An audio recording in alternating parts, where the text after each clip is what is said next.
Le Barça poursuit son sans faute. 3 matchs, 3 victoires. Salut à tous, on se retrouve pour le débrief du match. Rayo Vallecano, FC Barcelone, victoire. 2 buts à 1 du FC Barcelone. 2 buts qui ont été inscrits par Pedri à la 60e minute de jeu. Olmo qui a marqué à la 82e minute de jeu et qui a permis au FC Barcelone de gagner cette rencontre. Et c'était Lopez qui avait marqué à la 9e minute de jeu. Merci aux personnes qui étaient présentes avec moi en live pour suivre ce match. N'hésitez pas à liker et à vous abonner si vous êtes nouveau. Alors, on va déjà commencer par les statistiques du match. 22 tirs pour le FC Barcelone, ce qui est énorme. 5 petits tirs cadrés. On a une possession à 65%. 35 seulement pour le Rayo Vallecano, 8 tirs 4 cadrés. 529 passes pour le Barça. 270 pour le Rayo Vallecano, 83% de précision de passe pour le FC Barcelone. Il y a eu beaucoup de déchets techniques en première mi-temps. 74% de précision de passe pour le Rayo Vallecano, 11 fautes du côté des Blaugrana, 17 du côté de Rayo Vallecano, un carton jaune pour le Barça, 3 pour le Rayo Vallecano, un hors-jeu pour le Barça, 4 pour le Rayo Vallecano et 6 corners pour les deux équipes. Et là on est parti pour les 3 buts du match en images. Alors cette équipe du Rayo Vallecano évoluait dans un 4-2-3-1 ou voire 4-4-2 comme ça affiché à l'écran. Cardenas le gardien de but, Baliou le jeune, Mumin et Spino. Au milieu de terrain on avait Lopez et Valentin. À droite De Frutos, à gauche Garcia et les deux attaquants devant Palazon et Camelo. Du côté du Barça c'était un 4-2-3-1. Ter Stegen, il y avait Koundé, Koubarsi, Inigo Martinez, Gérard qui était sur le côté droit et Balde était sur le banc pour souffler. Pedri et Bernal le double pivot. À gauche on avait Ferran, en 10 Rafinha, à droite Yamal et en buteur Robert Lewandowski. Et ça va aller très très vite puisque on a la 8e minute de jeu. Il y aura un long ballon qui va être donné sur le côté droit, déviation de la tête et voilà, ce joueur va accélérer du Rayo Vallecano, il va temporiser et il va donner cette très très belle passe à son partenaire dans cette surface de réparation. Et ensuite, il n'a plus qu'à tirer et il va marquer ce premier but pour le Rayo Vallecano, ce qui fait un but à 0. Voilà la joie du buteur Lopez. Juste à côté, il y a les supporters puisqu'ils étaient à domicile. Il fallait attendre jusqu'à la 60e minute de jeu. Pedri qui était dans le rond central, qui a accéléré, qui dans un premier temps va donner cette passe à Rafinha.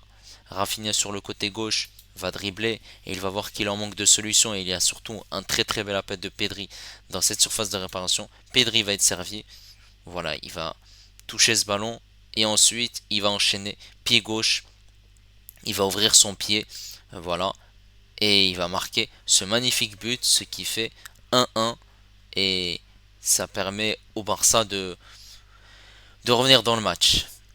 Voilà. Ensuite, on a la 75e minute de jeu et il y a eu un but de Robert Lewandowski. Cependant, après visualisation à la VAR, ce but a été annulé puisqu'il y avait une faute sur Jules Koundé. Comme vous voyez, Jules Koundé touche d'abord le pied avant de toucher le ballon. Donc forcément, il y a faute. Et voilà, le but est tout simplement refusé. Mais ce n'est que partie remise, puisqu'on a la 81e minute de jeu. Voilà, il y a un ballon qui est dégagé par ces joueurs du Rayo Vallecano. Ce ballon récupéré par Balde. Balde qui fait cette passe ensuite à Yamal. Yamal qui va accélérer, qui va rentrer dans cette surface de réparation et qui va faire cette très très belle passe à Dani Olmo. Dani Olmo, le crochet et ensuite la frappe, le but, magnifique. Son premier match, son premier but. Il n'y a rien à dire. La célébration de Yamal, Olmo, Koundé et cette fameuse célébration de Dani Olmo. La montre, l'heure. Voilà, très belle entrée en jeu et victoire du Barça 2 buts à 1. Alors par rapport à la physionomie de ce match, la première mi-temps a été compliquée pour le Barça puisqu'ils étaient menés au score, mais surtout il y avait beaucoup de déchets techniques. Il y avait deux grosses occasions pour le Barça seulement. Voilà, cette occasion d'Inigo Martinez et cette frappe de Yamal en dehors de la surface de réparation. Mais sinon, c'est cette équipe du Rayo Vallecano qui s'est créé les meilleures situations, même si, voilà, il y a eu seulement 5 tirs, mais ils ont eu 3-4 tirs en première mi-temps et ils étaient dangereux. Il fallait un meilleur visage pour le Barça. C'est ce qu'il a fait Hansi Flick en faisant rentrer sa recrue Olmo, qui vient tout juste d'être inscrit enfin, lui qui attendait. Il est rentré à la place de Ferran Torres. Et du coup, forcément, il y a eu un changement dans le système. Olmo est passé en numéro 10, Rafinha à gauche. Voilà, le reste, ça ne change pas. Et forcément, avec son entrée, ça a boosté l'équipe. On a vu que Rafinha était largement mieux sur ce côté gauche. On va revenir après sur la prestation des joueurs du FC Barcelone. Et ensuite, le Barça, que ce soit avec Rafinha ou que ce soit avec Yamal, ils accéléraient le jeu, ils essayaient de trouver des solutions, que ce soit par des centres, en dehors de la surface de réparation, des frappes. Voilà, il y a eu pas mal d'occasions créées, de situations créées. Et ensuite, il y a cette ouverture qui est créée par Pedri. Pedri qui joue avec Rafinha et Pedri qui marque ce but. On se dit que le Barça va revenir euh, et va mettre ce deuxième but, puisqu'ils ont pu revenir au score. Et ensuite, il y a ce but de Lewandowski, sauf que forcément, il a été refusé à cause d'une faute de Jules Koundé. Et ensuite, voilà, après multiples occasions, des frappes arrêtées, des frappes contrées, pas mal de centres.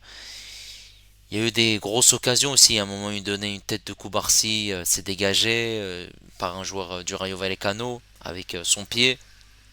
Et aussi cette équipe du Rayo Vallecano qui poussait pour essayer de marquer, que ce soit par des corners, des situations, des centres, et personne pour couper la trajectoire de ces centres. Voilà.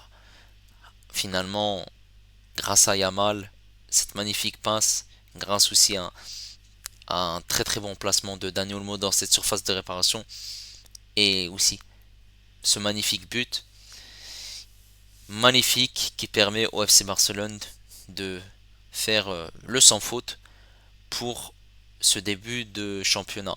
Maintenant, on va revenir sur la prestation des joueurs du FC Barcelone. On va commencer par Ter Stegen. Alors Ter Stegen, il a encaissé un but, il n'est pas fautif sur le but puisque voilà, c'était plutôt une erreur de marquage et forcément ce joueur ne doit pas se retrouver tout seul dans cette surface de réparation. Mais sinon, globalement, voilà, il y a eu 4 tirs cadrés, il a fait les parades qu'il fallait. Voilà, il n'y a rien à dire sur Ter Stegen. Côté droit, on avait Jules Koundé. Alors Jules Koundé, je l'ai vu en difficulté en première mi-temps.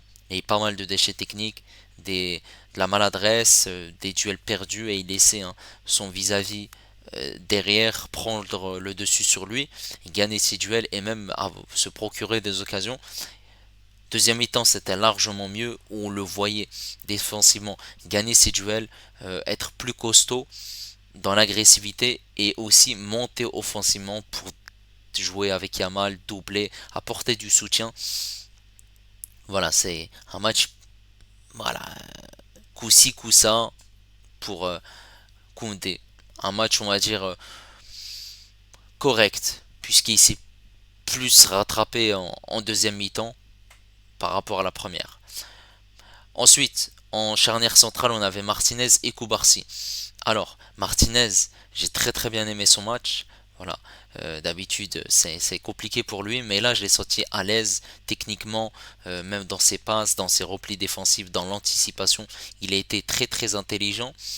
Il n'y a rien à dire là-dessus. Koubarsi, il y a eu du déchet technique surtout en première mi-temps. Pas mal de joueurs dans cette équipe du FC Barcelone ont eu du déchet technique et voilà, on l'a senti un peu en fatigue. En deuxième mi-temps, c'était largement mieux. Même si voilà, il y a eu du déchet technique dans l'ensemble de son match, il faudrait plutôt qu'il se repose pour le prochain match, pour revenir en forme. Côté gauche, on avait Martin Gérard qui remplaçait Baldé. Il a fait un mauvais match, beaucoup de pertes de balles, défensivement il était à la ramasse. Forcément, offensivement, il n'a pas apporté grand chose. Il y avait Ferran Torres qui était là sur son couloir. Et voilà, il a perdu beaucoup de duels, manque d'agressivité. Après, on va pas lui en vouloir, c'est un jeune de la Masia. Voilà. Il y a eu l'entrée de Baldé qui était largement mieux pour dynamiser cette équipe du Barça en fin de match. Au milieu de terrain, on avait Pedri et Bernal. Alors Pedri, en première mi-temps, c'était moyen. Il n'arrivait pas à être bon dans la dernière passe, dans la projection, apporter aussi offensivement, puisque Pedri c'est un 8 et Bernal c'est plutôt un 6 qui est là pour être présent défensivement. Bernal a été plutôt intéressant tout au long de son match, il a gagné pas mal de duels, il a été très intelligent à la récupération pour casser les lignes de la part de ses joueurs de Vallecano. Il a aussi fait des fautes très très intelligentes, mais malheureusement en fin de match il est sorti blessé et j'ai trouvé ça étrange quand même qu'il soit sorti blessé et qu'il ne soit pas remplacé, sachant qu'il y a eu 4 changements et il en manque encore un. C'était bizarre malgré tout. Voilà, match correct pour Bernal, qui confirme match après match. On espère rien de grave pour lui.